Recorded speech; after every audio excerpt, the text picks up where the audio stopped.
ChatGPT said. The desert was silent. No wind, no sound. Only dry, cracked land stretched in every direction. The sun burned above like a giant fireball, turning the rocks red and hot. No creature lived here. No plant dared grow. Locals called it the dead zone. But long ago, this land was alive. Long ago, something powerful slept beneath this desert. Something no one remembered anymore. Ray was a human mechanic.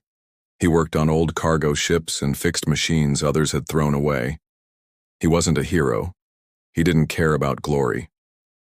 He just wanted peace, quiet, and maybe a working ship that didn't leak smoke every day.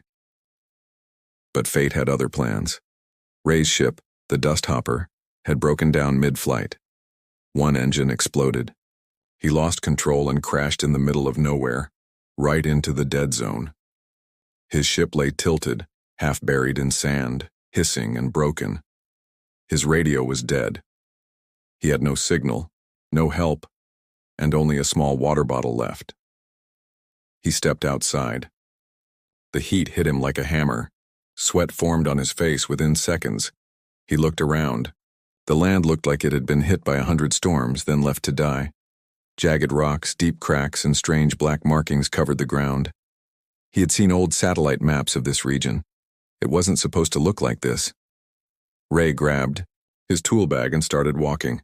He had to find shelter or something useful. As he moved across the rough land, he noticed strange patterns on the ground. Burn marks shaped like claws, as if something had once dragged itself across the earth. The further he walked, the stronger the feeling in his chest grew. It wasn't fear. It wasn't pain. It was sadness. Suddenly, the ground trembled beneath his feet. Not like a quake, but like something shifting slowly below. He froze. The crack next to his boot widened slightly. A deep groan like something ancient and tired echoed faintly through the desert. Ray stepped back, heart racing. He looked around. Nothing moved. The desert looked the same, but he knew it wasn't. That night, he made a small camp beside a rock wall. He turned on a weak power cell and charged his scanner. As he tried to rest, he kept hearing something. Not a sound, but a feeling, a pull, a whisper in his mind. He thought he was imagining things, but every time he closed his eyes, he saw something in the darkness. A giant eye glowing faintly, dry lips cracking open. A roar turned into a whisper. One word repeated over and over in his dreams: water. Ray woke up in sweat. He checked the scanner. It blinked with unusual readings. Below the ground, very deep, there was a strange organic mass. Not metal, not rock. Something alive, something huge. He stared at the scanner, unsure whether to believe it or throw it away. The next day, he followed the scanner's direction. It led him into a deep crevice, hidden between two tall cliffs. The air was cooler there. The wind moved strangely. The walls had marks, ancient symbols carved deep with claws. He placed his hand on the stone. It was warm. Suddenly, the ground shook again, stronger this time. Ray lost balance and fell. Sand poured down a nearby hill, revealing part of something, massive, dark scales like armor, dry and rough like cracked leather. He crawled closer. A giant snout stuck out from the sand, silent and still. He couldn't believe it. It was a dragon, an actual alien dragon. Its eye opened slowly, huge, golden and filled with pain. It didn't roar. It didn't move. It just looked at him. Not with anger, not with hunger, but with something else. Hope. Ray's mouth was dry. His hands shook. He looked down at the water bottle in his bag. Half full. Enough to last him one more day. But the dragon, it hadn't had water in years, maybe longer.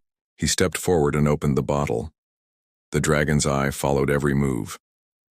Slowly, Ray poured a few drops onto the dragon's tongue. The creature shivered. A soft, low sound came from its throat. Not a growl, not a cry. Something in between. Ray sat down beside the great head. The desert around them was silent again, but now it wasn't empty. Something forgotten had opened its eyes again, and Ray had just changed everything. A whisper from the dust Ray couldn't sleep. The desert was cold now, but the heat of his thoughts kept him awake. Every time he closed his eyes, he saw that golden eye again, huge, tired, and full of pain. It wasn't a dream. He had seen it. He had touched it. That wasn't just a creature. It was a living memory buried in sand. The next morning, Ray sat near the dragon's face. The creature hadn't moved, but its breathing was slow and steady. He opened, his scanner again scanning the ground below. The readings made no sense. The creature's body stretched for miles underground. Bones? No. This thing was alive, massive but barely holding on. Suddenly, Ray heard something strange, not through his ears but inside his head. A soft hum, like a voice made of wind and sand. Not words, but feelings. It was like the desert itself was trying to speak. It was calling him deeper, into the canyon ahead. He followed the feeling. The canyon was narrow, its walls covered in symbols and carvings. Some looked like fire, some like wings. Others showed battles, dragons fighting machines, planets burning and stars falling. These weren't just marks. This was history. At the end of the canyon, he found a wide stone slab, cracked and half buried. He brushed off the dust. In the center was a large crystal, dull and dry. He touched it and his mind exploded with visions. He saw the sky filled with dragons flying like a storm. Cities burning. A great betrayal. Then he saw one dragon, larger than the rest, refusing to attack Earth. The others turned on it. They trapped it, chained it, and buried it beneath this very desert. Ray gasped and pulled his hand away. His heart pounded. He looked back toward the canyon entrance. It wasn't just a creature buried in the sand. It was a prisoner. Suddenly, the whisper returned, louder now and clearer. A single word echoed inside his mind. Why? Ray stumbled back, unsure what it meant. Was the dragon asking him? Or was he being shown the past? His mind swirled with questions. Why would a dragon spare humans? Why was it left here to die? Alone, thirsty, and forgotten? As he climbed out of the canyon, a soft wind began to blow. Dust swirled in strange patterns. And then, Ray saw something strange in the sand. Footprints. But not his. Something or someone had been here recently. He followed the prints. They led him back toward the dragon, circling it in wide arcs. Then they disappeared, vanished. As if the desert itself had erased them. Ray stood frozen. Were others watching the dragon too? Were they waiting for it to die or afraid it might live again? He walked back to the dragon's face. Its eye opened again, weak, but watching. I saw the canyon, Ray whispered. I saw everything. The dragon blinked slowly. You were betrayed. By your own kind. Because you showed mercy. A soft growl echoed from its throat, sad, heavy. I don't know why I'm here, Ray said. But I'm not leaving you. He sat down again and opened his water bottle. He let a few more drops fall into the dragon's mouth. The dragon let out a breath like wind over old stone. Not fire, not power, just relief. Ray didn't know what he was doing. He wasn't a hero. He wasn't a soldier, but somehow in this forgotten corner of the galaxy, a simple mechanic had become the last friend of a dying legend. And the whisper in the dust was no longer sad. It was waiting. 100 years without water. The stars above. The desert blinked coldly, as if ashamed of what had been left behind. Ray stood at the edge of the sleeping giant's face, staring at the cracks in its dry scales. He had seen old engines rust and break. He had watched machines collapse from time. But never before had he seen something alive suffer like this. Silent, motionless, and forgotten for 100 years. He checked his scanner again. The readings showed barely any life left inside the dragon. Just a faint pulse, weak, dimming, one drop at a time. The desert sun rose behind him, painting the sky red. As the light touched the dragon's face, its eye opened once more, slow, heavy, but awake. It focused on Ray. There was no anger, no fear, just the quiet pleading of something that had waited too long to be saved. Ray crouched beside it, whispering, "You're still alive after all this time. How?" A soft, dry breath escaped the dragon's nostrils. The ground beneath Ray trembled slightly, like the creature was trying to speak, but no longer had the strength. Ray placed his hand on the warm scale beside the eye. "I don't have much water left," he said, "but I'll give you what I can." He pulled out a second bottle, his emergency supply meant for 3 days. Slowly, carefully, he poured it into the dragon's mouth. The tongue twitched. The jaw quivered. A low sound came from deep inside its chest, a broken hum, filled with pain and something else, gratitude. Ray didn't understand how the creature was even alive. According to his data, the tissue should have died long ago, but something inside the dragon, something ancient and strong, refused to let go. As he stood up, the dragon's eye slowly shifted, and Ray felt the same strange voice in his mind again. But this time it wasn't just a whisper. He saw visions. Flashes of a different time. A sky full of dragons, wings like storms, fire-swallowing planets. But in the center of that chaos was this one, the biggest, the most powerful, and the only one that stopped in front of Earth. It had hovered in silence while the others screamed for war. It had refused. Ray gripped his head, gasping. The vision faded, and now he knew. This wasn't just any dragon. This was a protector, a rebel who had chosen peace and paid the price. Its own kind had turned against it, not because it was weak, but because it had compassion. He sat down heavily on the ground beside it. "They buried you alive. Because you spared us." A single tear escaped from the dragon's golden eye. It rolled down the cracked cheek and fell into the sand. Ray was silent. The desert wind passed over him like a ghost. For 100 years, this creature had survived with no food, no water, no sound, and no one to speak to. Just darkness, just thirst. And now, for the first time in a century, someone was listening. Ray looked at the little water he had left. It wouldn't be enough. Not for something this size. But maybe, just maybe, there was a way to help.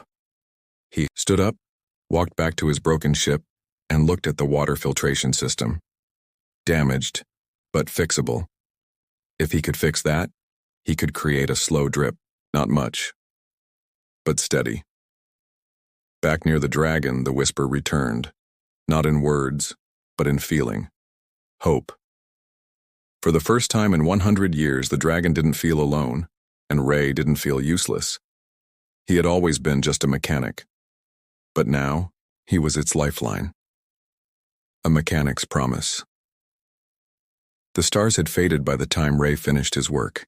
His hands were blistered, his back ached, and the desert heat was rising again. But the water system was finally running, a slow, steady trickle, built from scrap pipes and broken parts from his ship. Not perfect, not fast, but it worked. He returned to the dragon's face, the long snout still resting silently in the sand. The creature's eye opened again, just slightly, catching the early morning light. It was watching him, quiet, patient, almost curious now. Ray connected the tube to a hollow crack near its lips. He turned the valve. A few drops of cool water fell onto the dragon's tongue.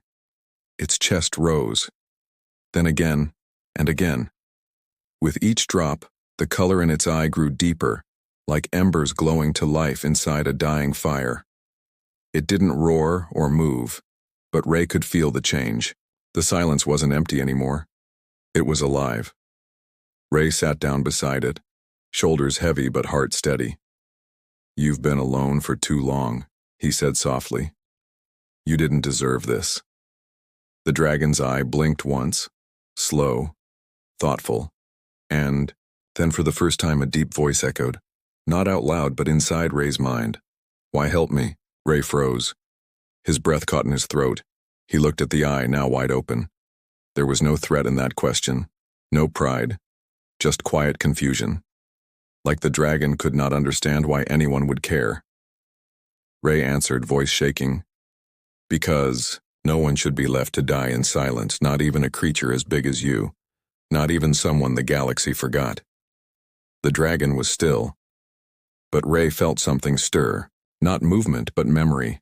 A sudden wave of emotion surged through his thoughts. Fire, betrayal, pain. He saw a great war again. The dragon in battle, then chains, traps, darkness swallowing its wings, and then he saw Earth, small, blue, peaceful. The dragon had stood before it ready to strike but didn't. It had turned away. That was its crime. Ray gasped. You protected us. You refused to attack Earth. That's why they buried you. The dragon closed its eye again, tired but calm. Ray looked at his hands. I'm not a soldier, I can't fight, I just fix things, but this… He paused, looking at the long, broken body buried in sand. This I can fix. He stood and walked back to his ship. Each step felt heavier now. Not because of fear, but because of responsibility. This wasn't just about survival anymore. It was about repaying a forgotten debt. That night he sat by the dragon again, watching the stars move across the sky. He told it stories about human cities, about machines, about music and rain. He didn't know if the dragon understood, but it listened. The desert didn't feel empty anymore. A silent bond had begun to form between a lonely mechanic and the last dragon who chose mercy over war, and Ray, who had never mattered to anyone but old machines, made a quiet promise in the dust. As long as I'm breathing, you won't be alone again.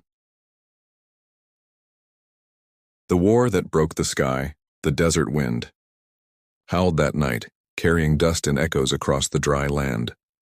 Ray sat beside the dragon, now stronger than before. The slow drip of water continued, and color had returned to the creature's scales. Just a hint, like the first green leaf after a long winter. But its eyes held more than life now. They held memories. Heavy ones. Ray felt a shift in the air. Not heat, not cold. Something ancient, as if the ground itself was remembering what it had tried to forget. Then it happened. Without warning, the dragon raised its head just slightly. The sand slid from its neck.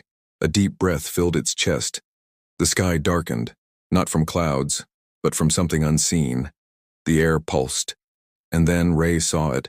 A vision poured into his mind, bright, powerful, and terrifying.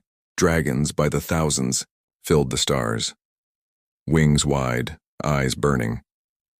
They were not peaceful. They were soldiers. Weapons. Engines of fire. The sky had been their battlefield. He saw the moment Earth had been chosen. A blue planet, full of life. The dragon he had found.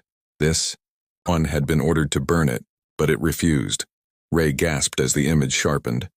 The dragon had landed, seen human children playing in the rain, and backed away. Its heart had changed, and for that, the others turned against it. Chains forged from black fire. Weapons designed to kill even a god. They attacked as one. It fought, back, burning half the fleet. But in the end, even the strongest flame can be drowned. They buried it alive in this desert, trapped by ancient technology, sealed beneath rock and silence. Ray fell to his knees, breathing hard as the vision ended. He looked at the dragon, now fully awake, its golden eyes glowing in the night. You saved us, Ray whispered. They wanted Earth gone, and you said no. The dragon didn't speak, but Ray felt the answer in his heart. I saw hope. Suddenly a sharp beep came from Ray's ship. His comms panel lit up. An alert. Incoming vessels. He rushed to the ship and checked the screen. 3 ships, unknown models, fast, armed, and coming straight toward him. No ID, no friendly signals. He turned back toward the dragon. It was watching the sky. motionless. "They've found you," Ray said. "They're coming to finish what they started." The dragon closed its eyes briefly. Then it rose higher, sand pouring from its back like waterfalls. Its wings, though damaged, began to stretch.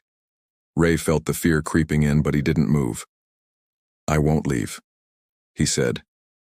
"If they're here to kill you, they'll have to go through me." The dragon blinked slowly, and then something strange happened. The sky above cracked, not with thunder but with memory.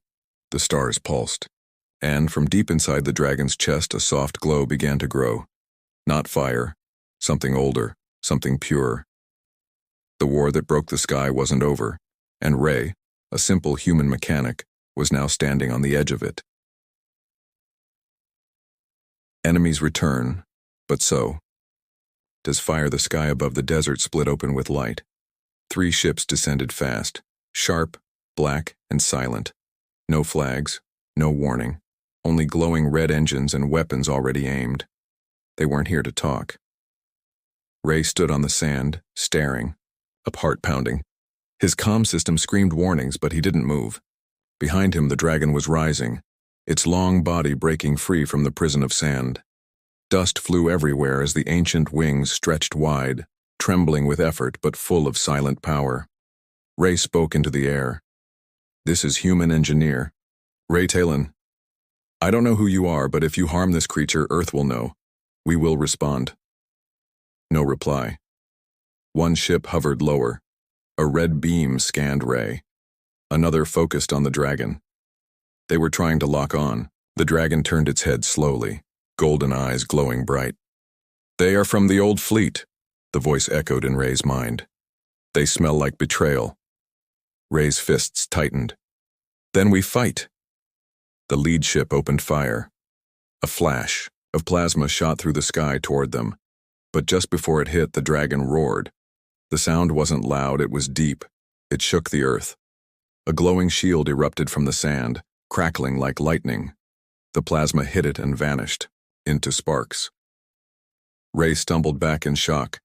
The dragon's wings rose higher, glowing with strange symbols, runes from an age forgotten. Then came the fire, not from its mouth, from its core. The dragon's body burned with golden flame, pure, silent, focused. It looked to the stars as if remembering what it used to be. A guardian, a destroyer, a choice. The second ship fired. The dragon dodged fast despite its size. With one swipe of its wing, a shockwave ripped through the air and sent the ship crashing into the rocks. Ray ran toward cover, shouting into his comms. "Earth Command, if you hear me, record this. They came for something ancient. And it's not done yet." The last ship hesitated. It tried to flee, but the dragon leapt into the sky with a roar that shook the canyons. It caught the ship midair, crushed it, let the pieces fall like ash. Silence returned. Only the wind. Moved. Ray stepped out from behind a broken wall, breathing hard. His hands shook, his heart raced, but he was alive. The dragon landed again with a heavy thud, folding its wings slowly. Its eyes glowed softer now, calm. Ray walked up to it, speechless. The dragon's voice entered his thoughts one more time. "I was ready to die. But you reminded me what fire is for." Ray nodded slowly. "Then let's keep burning. Together." The desert, once silent for 100 years, now pulsed with life again. And above, far in the stars, others had seen the fire, and they would come next.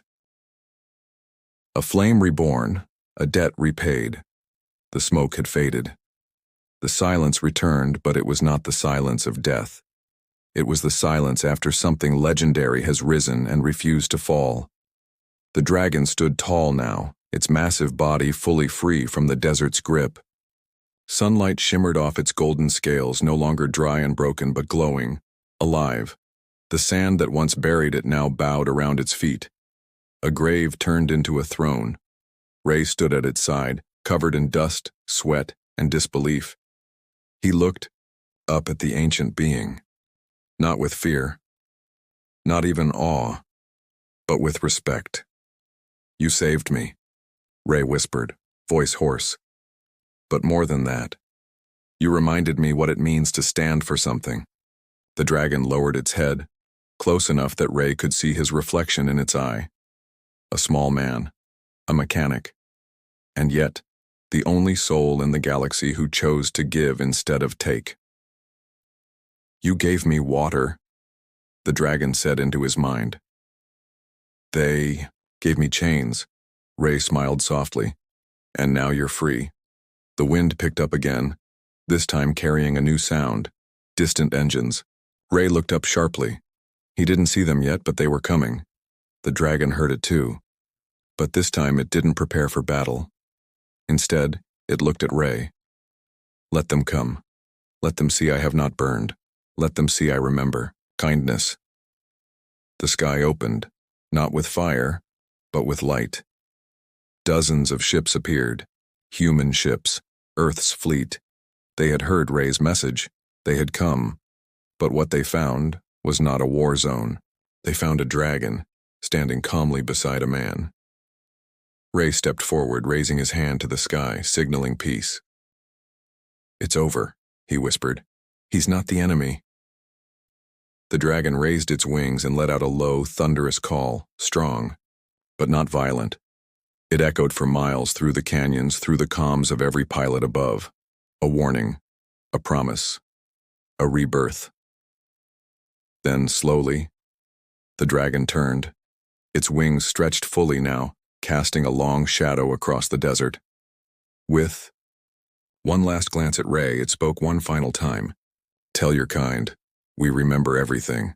The pain, the fire, and now, the water. And then it launched into the sky. Higher, faster, glowing like a comet made of gold and memory. Ray watched until it disappeared beyond the clouds. He stood, there for a long time, alone in the dead zone that was no longer dead. The place where a man gave water to a dying legend and changed the stars. No statue would carry his name. No song would speak of him.